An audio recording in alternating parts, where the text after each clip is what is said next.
Before we enter the forest of this story, it is important to understand why figures like fairy tales mattered so deeply to thinkers such as Carl Jung and Marie-Louise von Franz. For Jung, fairy tales were not naive fantasies or moral lessons for children.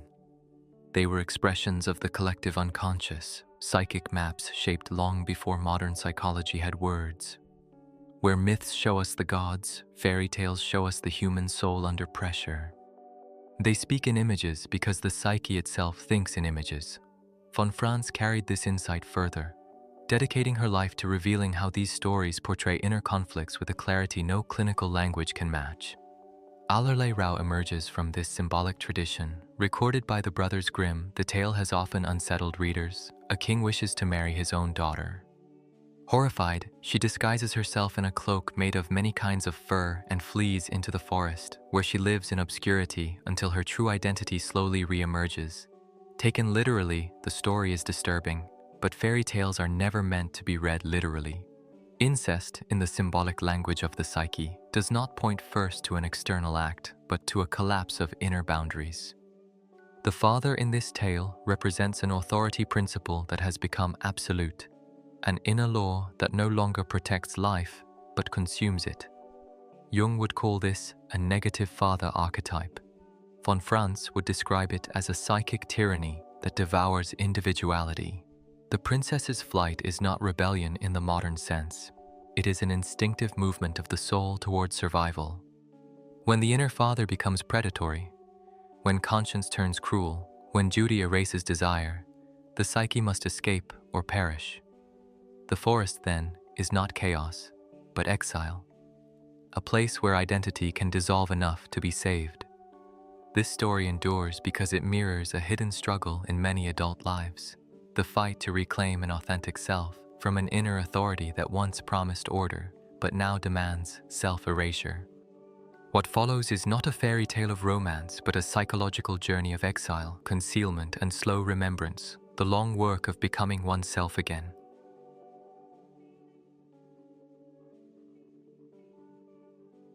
When Allerleirauh runs, she does not run toward freedom. She runs away from annihilation. This distinction matters. In Jungian psychology, flight is not always weakness. Sometimes it is the last intelligent response of the psyche when an inner structure becomes lethal. Carl Jung understood that the unconscious does not argue with tyranny. It withdraws, it disappears, it goes underground to survive. The forest is not chosen, it imposes itself. In fairy tales, the forest always appears when the familiar order collapses. It is what emerges when the laws of the kingdom, inner or outer, can no longer be trusted. For Allerleirauh, the palace has become dangerous. The father, who should embody protection, continuity, and measure, turns predatory. Psychologically, this is the moment when the inner father, the voice of conscience, duty, and authority, loses its human proportion and becomes absolute.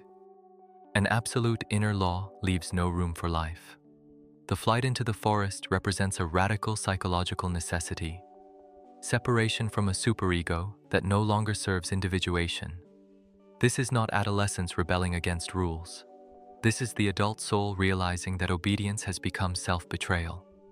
To escape, Allerleirauh covers herself in a cloak of many skins. She does not confront the father.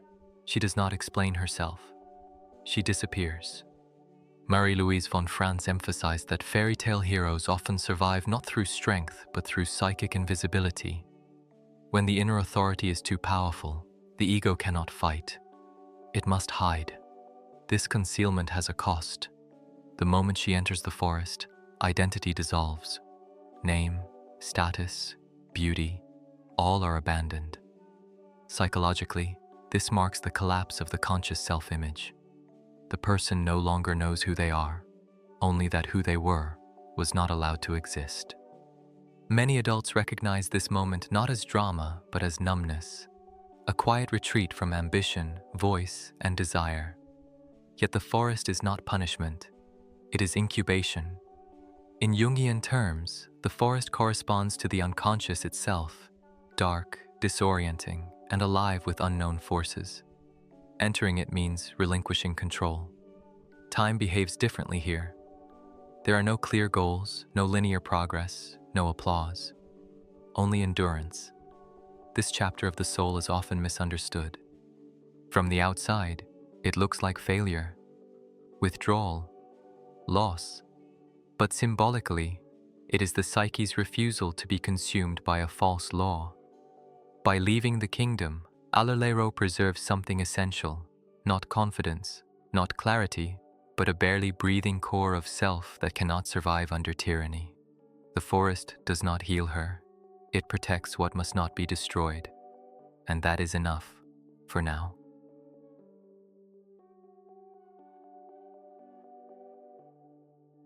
Authority is meant to orient life. It gives shape, boundary, and direction. But in Allerleirauh, authority crosses a threshold where it no longer guides. It devours. In Jungian psychology, the father archetype represents law, structure, and meaning. It is the inner principle that says this is how life is held together. Yet Carl Jung warned that every archetype has a shadow. When the father principle becomes inflated, detached from feeling and limit, it turns destructive. It no longer serves the self. It demands submission to itself. This is the moment when authority becomes predatory. The incestuous demand in the fairy tale is not primarily about sexuality. Symbolically, it expresses a collapse of psychic boundaries. The father no longer recognizes the daughter as separate. Psychologically, this mirrors an inner authority that refuses the autonomy of the emerging personality. The superego does not say, "Be responsible." It says, "You exist for me." Many adults live under this inner regime without realizing it. It appears as an internal voice that claims moral superiority, certainty, and righteousness. It insists that worth must be earned through obedience, sacrifice, or perfection. Any movement toward individuality is labeled betrayal. Desire becomes guilt. Separation becomes shame. Silence becomes survival. Marie-Louise von Franz observed that in fairy tales, the most dangerous figures are often those who believe they are justified. The predatory father does not see himself as evil. He believes he is entitled. In psychological terms, this is the superego that confuses control with virtue. What makes this authority especially lethal is its intimacy. Unlike external oppression, the inner father knows your vulnerabilities. He speaks in your own voice. He uses ideals you once needed to survive. Many people formed this inner authority early, to cope with chaos, absence, or fear. At first, it protected them. Later, it demanded payment. The tale does not offer negotiation because there is none. Once authority becomes predatory, dialogue fails, reasoning fails, confrontation fails. The psyche understands something before consciousness does. Staying means annihilation. This is why the story does not frame the father as a monster outside the system. He is the king. He is the law itself. The danger does not come from rebellion against values, but from values that have lost their human measure. When authority turns predatory, the soul faces an impossible choice: obey and disappear, or flee and lose everything familiar. Allerleirauh chooses exile, not because she is weak, but because life refuses to submit to what seeks to consume it, and the psyche, when cornered, will always choose survival over loyalty to a false god.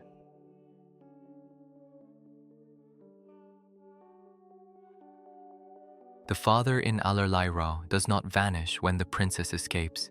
He follows her, inwardly. This is the unsettling truth at the heart of the tale. Fleeing the kingdom does not immediately free the soul from the father's rule. Authority, once internalized, becomes something far more intimate and far more difficult to escape. In Jungian psychology, this internal authority crystallizes as the superego, a psychic structure shaped by early experiences of power, judgment, and conditional love. Carl Jung understood the superego not merely as a moral function, but as a living inner figure. When balanced, it provides orientation and ethical containment. When distorted, it becomes an inner tyrant. It speaks in absolutes. It demands purity. It allows no negotiation with life as it is. The inner father in this story has crossed that line. He no longer represents wisdom or guidance. He represents a frozen law that refuses change. Psychologically, this appears as an inner voice that insists you must remain who you were, compliant, useful, pleasing, even when growth requires separation. Individuation, the emergence of a unique self, becomes framed as disloyalty. What makes this superego especially powerful is its moral disguise. It does not threaten overtly. It shames. It judges. It whispers that suffering proves worth, that endurance equals virtue, that desire is dangerous. Many adults confuse this voice with conscience. They obey it faithfully, even as it slowly erodes vitality, creativity, and joy. Marie-Louise von Franz emphasized that the negative father archetype often appears in fairy tales as a ruler who believes he owns what he governs. In psychological terms, the superego claims ownership over the personality. It treats the psyche as property, not as a living process. This is why the father's demand in Allerleirauh feels so violating. The daughter is not seen as a separate soul, but as an extension of his will. Once internalized, this dynamic becomes self-policing. No external punishment is required. The individual anticipates judgment before acting. Dreams shrink, choices narrow. Life is lived defensively. The superego promises safety through control, but delivers paralysis instead. Importantly, the tale does not suggest that the inner father must be destroyed. Jung was clear: archetypes cannot be eliminated. They can only be transformed. The problem is not authority itself, but authority that has lost relationship with the self. At this stage of the journey, transformation has not yet begun. The inner father still rules from within. The forest only creates distance, enough space for the psyche to breathe without being constantly surveilled by its own internal judge. This chapter reveals a sobering truth. Leaving an oppressive outer world is often easier than loosening the grip of an inner one. And yet, without recognizing this inner father for what he is, no true freedom can follow. Awareness here is the first quiet act of defiance.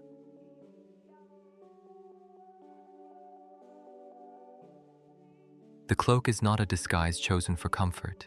It is chosen for survival. When Allerleirauh covers herself in a garment made from 1,000 skins, she does something psychologically precise. She erases herself from recognition.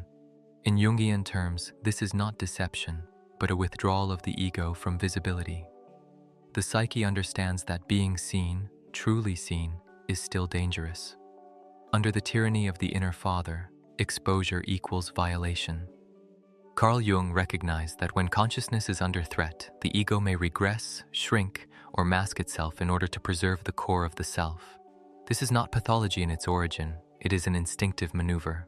The cloak functions as a psychic armor, crude, heavy, and isolating, yet effective. 1,000 skins suggest something specific. This is not one identity abandoned, but many.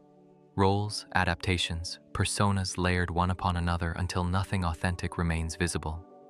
Psychologically, this reflects a life shaped by chronic accommodation. The individual becomes whatever is least threatening, least noticeable, least demanding. The cost of this strategy is immense. Wrapped in the cloak, Allerleirauh is no longer recognizable as herself. She becomes animal-like, nameless, and socially invisible. In adult life, this appears as emotional flattening. Humor fades, desire is muted, language becomes cautious. One survives by minimizing presence. Marie-Louise von Franz often noted that fairy tale figures who wear skins or rags are not degraded by accident. Their humiliation is purposeful. When the superego remains dominant, the psyche sacrifices dignity to avoid annihilation. It is safer to be underestimated than to be destroyed. The cloak also conceals beauty. This matters deeply. In fairy tales, beauty is not vanity. It is vitality, radiance, and inner value. Hiding it is a form of self-betrayal, yet one that occurs under duress. Many adults learned early that their brightness provoked envy, control, or punishment. The cloak becomes an unconscious agreement. I will not shine if you let me live. But the skins are not fused to the body. This is crucial. The cloak can be removed. It is worn, not inhabited. Symbolically, this means that the authentic self has not been lost, only buried. The psyche has chosen latency over extinction. Life inside the cloak is bleak. There is no affirmation, no mirroring, no recognition. Yet something essential is preserved: inward continuity. Beneath the layers of adaptation, the self waits. This chapter does not celebrate resilience. It names its necessity. The cloak is not growth, it is containment. And containment, in Jungian psychology, is often the quiet precondition for transformation. Before identity can re-emerge, it must first be kept alive, even if only in hiding.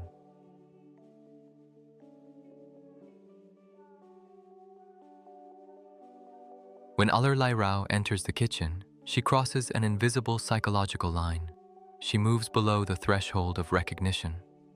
This is no longer the forest, where exile at least held the promise of distance and anonymity.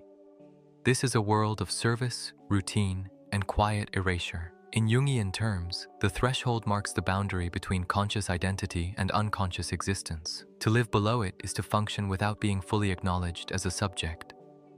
For the psyche shaped by a tyrannical inner father, this descent feels strangely familiar. Carl Jung observed that when the ego has been humiliated or overpowered, it often accepts a diminished position as a form of safety. The individual no longer risks visibility. Life becomes procedural. One does what is required, not what is meaningful. The kitchen, symbolically, is a place of nourishment for others, not for the self. Allerleirauh works, obeys, and endures. She is tolerated, not seen. Psychologically, this stage reflects a life lived in partial dissociation. The person shows up, performs tasks, and fulfills expectations, yet remains inwardly absent. Many adults recognize this not as tragedy, but as normalcy. Careers built without joy, relationships maintained without intimacy, days passing without inner participation. The superego approves of this arrangement. An inner authority that demands self-erasure finds comfort in a life below the threshold. There is no rebellion here, no assertion, no danger of becoming too much. The ego has learned that shrinking is safer than aspiring. This is obedience refined into habit. Marie-Louise von Franz noted that in fairy tales, heroes often disappear into menial roles before transformation occurs. This is not punishment, but psychic suspension. The personality is held in a reduced state until the conditions for re-emergence become possible. Growth cannot occur under direct oppression. It requires concealment and time. Yet something important happens in this low place. Below the threshold, the ego is no longer struggling to prove worth. Ambition falls away. The constant surveillance of the inner father weakens. In the repetitive rhythm of unnoticed labor, psychic energy slowly redistributes. Dreams begin to stir, images return. The self, no longer under direct attack, starts to breathe again. This is not healing, it is waiting. Life below the threshold is marked by quiet endurance, not hope. And yet, symbolically, it is here, in the most diminished position, that the psyche prepares for return. The kitchen is not the end of the story, it is the holding environment. From the outside, nothing seems to change. From the inside, something essential is being preserved. The tale does not romanticize this stage, it names its cost. But it also reveals a difficult truth. Sometimes the soul survives not by rising, but by staying low until the inner climate shifts. Transformation does not begin with power, it begins with remaining intact where nothing is expected of you. And that, in its own quiet way, is an act of resistance.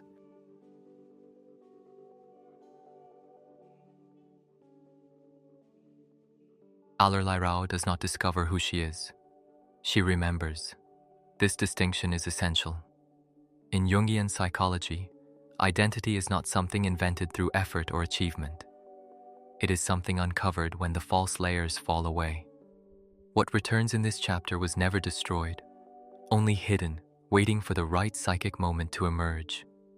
The appearance of the golden dresses marks that moment. Carl Jung understood the self as the organizing center of the psyche, an inner totality that persists even when the ego is fragmented, humiliated, or silenced. The dresses symbolize this enduring core. Gold, in alchemical language, represents what cannot be corrupted by fire. Psychologically, it signifies intrinsic value that survives oppression. What matters is that Allerleirauh does not wear the dresses constantly. She reveals herself gradually. This is not triumph, it is timing.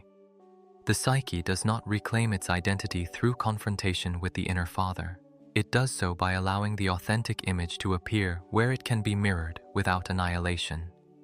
The king in the new kingdom is not the same father. Symbolically, this means the inner world has shifted enough to allow recognition without possession.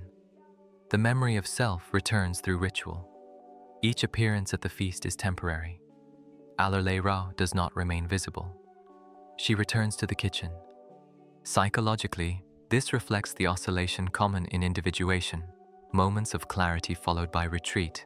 The ego cannot yet sustain full embodiment of the self, but it no longer forgets that it exists. Marie-Louise von Franz emphasized that fairy tales often depict identity as something that must be remembered rather than achieved. The heroine does not improve herself. She allows what was latent to surface. This is why the recognition scene is quiet, not dramatic. Truth, when it arrives, does not shout. The golden ring hidden in the soup is especially telling. It is a symbol of inner continuity, a circle with no beginning and no end. Psychologically, it represents the bond between ego and self that was never fully severed, even in exile. By placing it in nourishment, the story suggests that identity returns through what sustains life, not through argument or force. Remembering who you are does not mean rejecting the past. It means no longer living under its law. The inner father is not defeated here. He is rendered obsolete. His tyranny dissolves not because he is fought, but because the psyche no longer organizes itself around his demands. Authority gives way to relationship. Law gives way to meaning. This chapter closes without final resolution. That is deliberate. Individuation is not a single revelation, but a lifelong remembering. The fairy tale ends where adult life begins, with the quiet knowledge that you are more than what tried to claim you. And once that memory takes root, even faintly, the soul no longer belongs to those who sought to own it.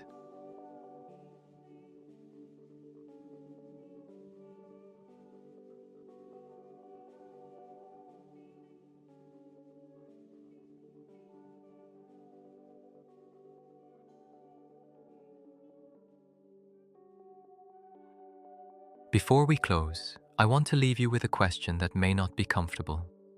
As you listen to this story, did you recognize a voice inside you that still claims authority over your life? A voice that calls itself duty, conscience, or loyalty, but quietly demands that you stay small, silent, or invisible? I ask myself this too. Where have I mistaken obedience for virtue, endurance for meaning, or self-erasure for love? And if that inner father were no longer ruling the kingdom of my inner life, who might I begin to remember myself as? If this reflection spoke to you, I invite you to stay with this work. Subscribe to the channel, like the video, and share it with someone who may also be walking through their own inner forest. These stories are not meant to entertain us. They are meant to accompany us. Thank you for staying until the end. I'll see you in the next video, where another fairy tale will open another hidden door of the psyche.